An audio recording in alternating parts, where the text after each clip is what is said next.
All right, hey, my guest today is John Neal. John, thanks so much for joining us here. Thank you for inviting us. Yes, John basically operates, manages the program called Fields of Grace, and just in its name, it's beautiful. So what do you do? What do you do? Well, you know, we are a faith-based organization that has its offices in the Hill Spring Church on Gage Boulevard in Richland. And what we do is glean. In other words, we pick excess fruits and vegetables from various farmers in the area. In addition to that, we also pick up food at all the farmers markets during the season. In addition to that, we also do residential gleaning. In other words, if a person calls us and say, I have a cherry tree in my backyard and I'm not going to be able to pick it, but I've sprayed for bugs and those kinds of things, and it's ready to go, we'll send a group of people over there to pick. And because the quantity is relatively low, compared to, say, a commercial glean, what we do is then deliver that directly to one of the local food banks or food distribution companies here in town that handle giving food to people that need help. So you are responsible for collecting the food, gleaning it, you're picking it up, whatever. But you're not giving it directly to people who need food. You're distributing it to organizations that do. Yes, that's correct. At the smaller amounts that we glean, whether it be a small commercial gleaning or a residential gleaning or a farmer's market gleaning, we give directly to the agencies that distribute to the people. If we do a large gleaning, where we get quantities of food, thousands of pounds at a time, then we distribute to Second Harvest, and we give them the product. Then they distribute it to the various food agencies that distribute directly to the people. What a beautiful program, because there always is so much left over. I mean, if you ever drive by a field that, or an orchard, for example, that has been picked and you see a lot of fruit still on the trees, oh, what a great, how did this come about? How did it start? When did it start? Well, it started approximately almost 11 years now. It was started by a lady who moved here from Virginia. Her name is Elisa Watkins, and she saw all the agriculture that we have in our community, and she was also aware that there is a tremendous amount of food that is wasted in the United States. There's figures that are being thrown out there that 60% of the food grown in the United States is thrown away eventually, never reaches the populace. How much? 60%. Oh my! And okay. that's a real shame. So she, in conjunction with Westside Church in Richland, decided to start this Fields of Grace organization that is based on the Bible, giving back to those that need it, and decided to start that organization. Shortly thereafter, Hill Spring Church started, gave us free office space and a meeting room space, and we moved the facility, or she moved the facility, or the company over to Hill Spring Church, which is the old Cathedral of Joy. And that's where we operate out of now, and they give us the space for like $1 a year or something like that, and that's where our office space is. Although we don't spend a lot of time there, we spend most of the time out in the field. Well, a lot of food banks, I know I've looked at a lot of the food that is available to people is basically boxed food or canned food, which is fabulous, which is wonderful. But it seems that a lot of the fresh foods are the ones that it's more difficult to distribute those in food banks. So it seems that your program is perfect for that. Well, I was fortunate in the fact that I had a background in the food banks, and that I was the executive director for 5 years for Tricities Food Bank. And one of the things that really frustrated me as the executive director was that we were distributing so many foods that really weren't good for you. The grocery stores, through the Grocery Rescue Program, give us, or gave the food banks, a lot of pastries that just aren't good for you. And so that was one of my frustrations, although I dealt with it because you get the good with the bad when you do a grocery rescue program. One of the things that was attractive to me with Fields of Grace is because it was going to provide fresh fruits and vegetables, which are good for you, to these food banks, and they don't get much of that because the stores have some concerns about health issues and those kinds of things, bacteria and that kind of things that tend to breed on fresh vegetables. And so they don't give a lot to the food banks, and so therefore it's not distributed. Mm-hmm. Yeah. So this kind of makes up for it. And this is such a perfect area for a program like this. I mean, we are completely surrounded by agriculture. I am going to think, I'm thinking that you have some great partners in the agricultural world out here. Who are they? We do, and we'd like to have more because, quite frankly, we've relied on the same donors year in and year out. And so one of the things I'd like to emphasize today is if you are in the agriculture business and you do have fruit that's hanging on the vine and that you're not going to be able to pick for whatever reason, whether it be labor shortage or just the marketability of your product, please give us a call, look at our website at fieldsofgrace.com and give us an opportunity to come out. We guarantee you that we will take good care of your orchard, and we provide the insurance for the pickers and all of that, so you don't have any liability associated with that. The people that have really stepped up for us, and the list is long, but it's important. Douglas Fruit is a very, very large contributor to us. In particular, they give us direct donations of apples. Nikki Witherspoon, Kiska Farms, Albertine's Orchard, Ray French Orchards, just name a few. Middleton Organic Orchards are a big contributor. In fact, Gary Middleton is on our board of directors and provides a lot. And recently we opened up a new category, and that was a new source, and that was Columbia Basin College, who has an experimental farm associated with their college, and we recently did a extended picking of peppers that they were growing as part of their training for their ag students, and they were just going to throw that product away, and we knew that there was a source for it. And so we went out and gleaned all those peppers and got a couple thousand pounds, if I remember right, of peppers and distributed them to Fields of Grace. To the food banks and to Second Harvest, so they could be distributed to various feeding organizations. That's great. Yeah, we have a lot so of you're open. You want to make sure that people know that, as you said, for whatever reason, they still have product out in the field, that you will take it. That you will take it. Not only out in the field, but also in their backyard. I mean, if they have a tree that they just don't want to deal with anymore, we're happy to come out there. We promise you that we will leave the condition of your yard in better condition than we found it. And we often clean up stuff that had nothing to do with the cleaning opportunity at all, just so that we leave a good taste in their mouth, so they invite us back the next year. Yeah, that's good. We're going to take a break here. John, when we come back, I want to talk to you about volunteers. I mean, it just seems like such a wonderful opportunity to really roll up your sleeves and get out there and help some people and be around other good people who are like-minded. We're back in a moment here on Meet in the Middle. Welcome back to Meet in the Middle. I'm Christine Brown. My guest today is John Neal. He runs the Fields of Grace program here in the Tri-Cities. And John, is this program in other places, or this is just here? Fields of Grace is only here. Yeah, we're talked to quite a bit about expanding our operation, but through our limited finances, we can't do that. There is other gleaning organizations within the state and probably the Northwest, but those organizations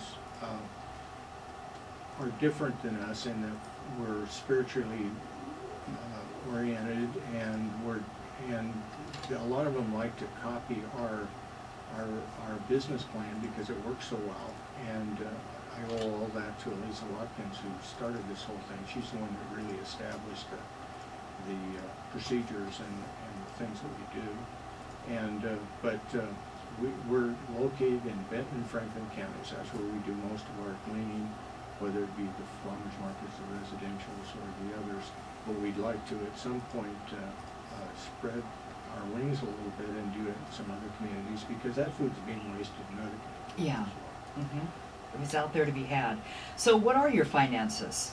How Well, big of an organization is this? We're a really small organization. I myself am a volunteer executive director, and in other words, I don't receive any compensation for my Wow. for my work.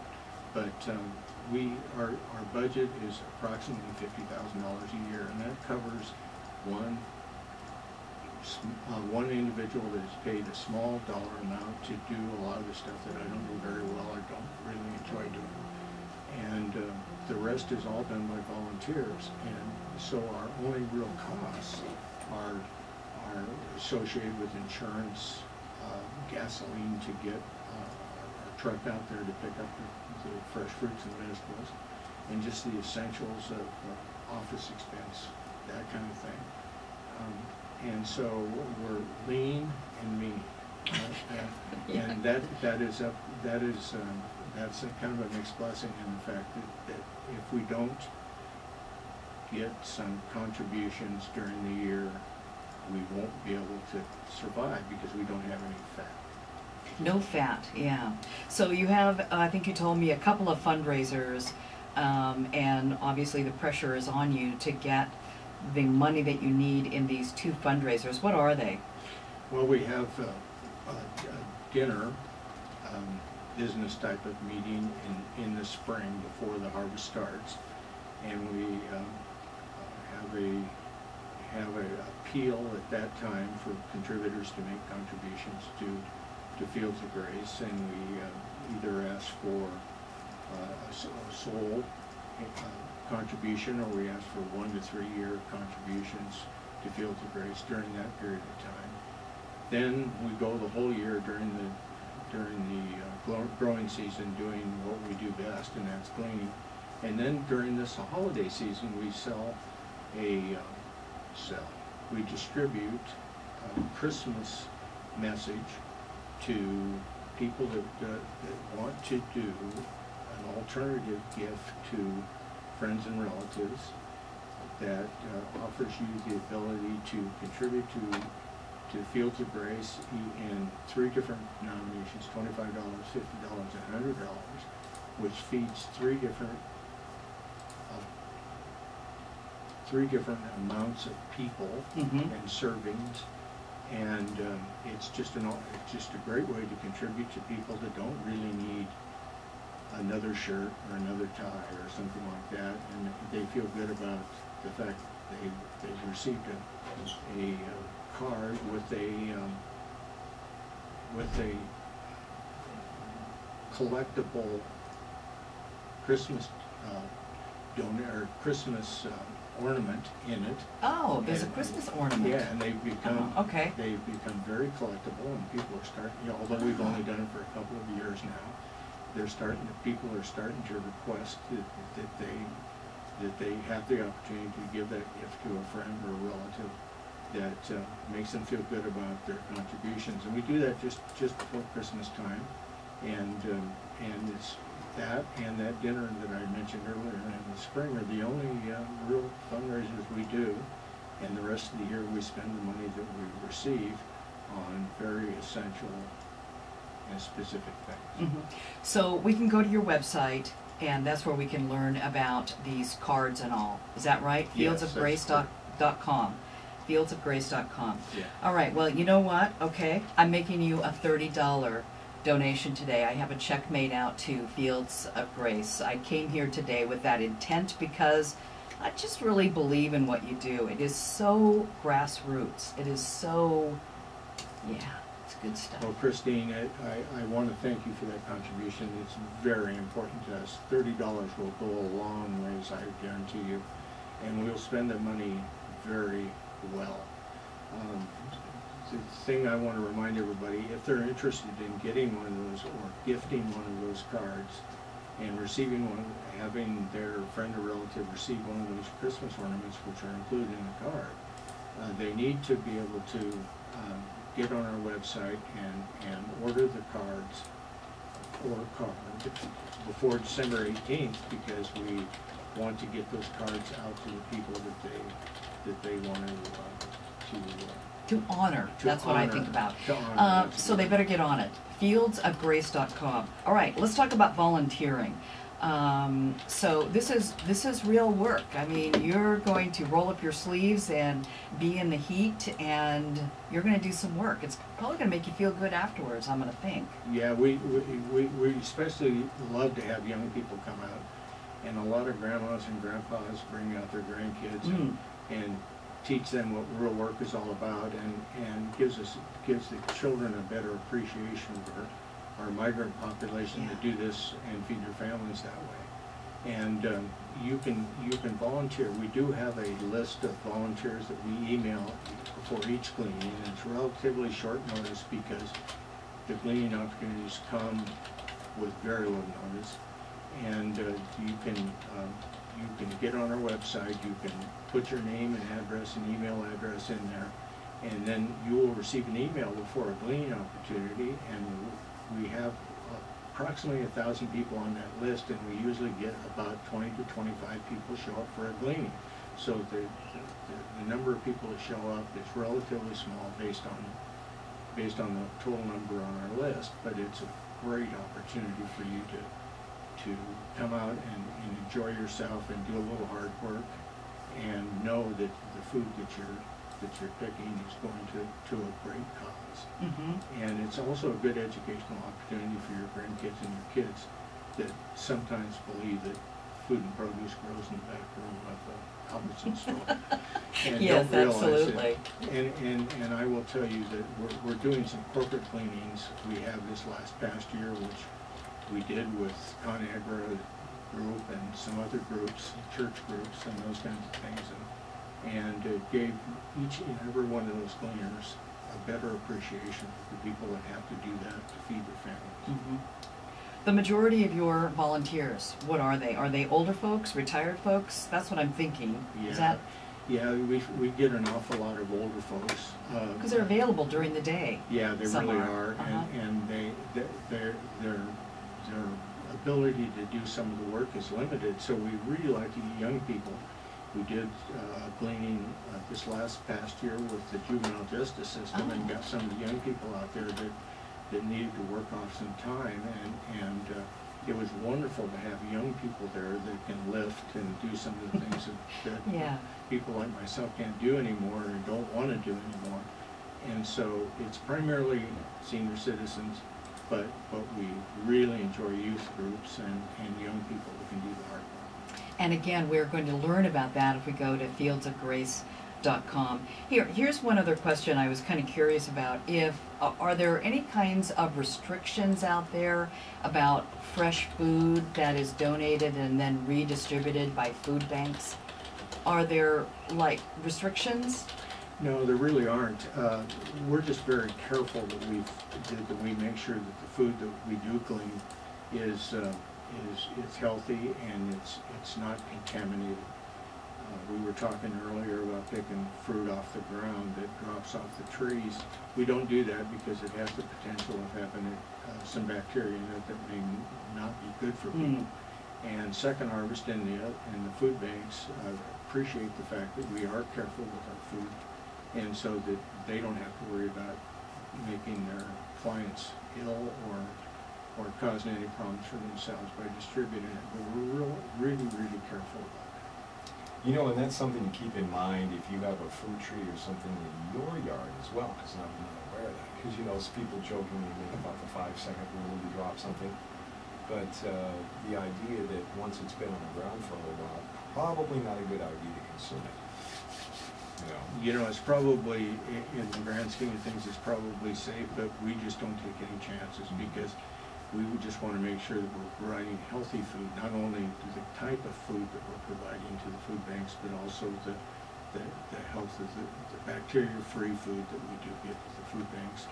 Because when we have all these volunteers go out and do all this work, they want to make sure that the food gets to the people that need it and won't make them ill or won't cause them any problems. And if food banks feel comfortable with the quality of stuff that we give them, they're more likely to distribute to people that really need it. Do you have a total pounds that you collected, you gleaned, you gave to food banks, like last year or the year before, Yeah, something like that? Well, just before we're right partially into last glean season, we reached our 1 million pound Whoa. market.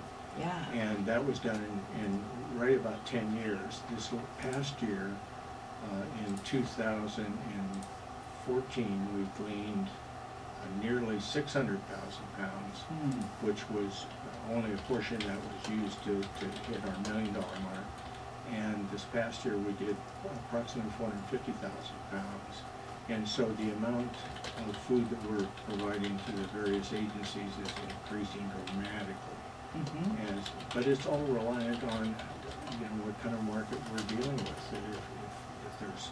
If it's a pork growing season, then chances are we have less pounds gleaned. But if it's a grape growing season, then there's lots of excess fruit and vegetables, then we have a great year. Then you do it. All right, so the address for your website is fieldsofgrace.com, and that's where we can make a donation. We can contact you if we happen to be an agricultural grower that would like to participate at any level, or if we want to sign up as a volunteer. That's correct. We've got all kinds of options. www.fieldsofgrace.com. Just type in Fields of Grace and it'll show up, and there's all kinds of information about who we distribute to, some of our growers. There's pictures of people actually doing the gleaning activity. There's an opportunity to sign up to be a volunteer so that you receive the emails when there's cleaning opportunities for you to participate in. And it also, lots of really great information on that.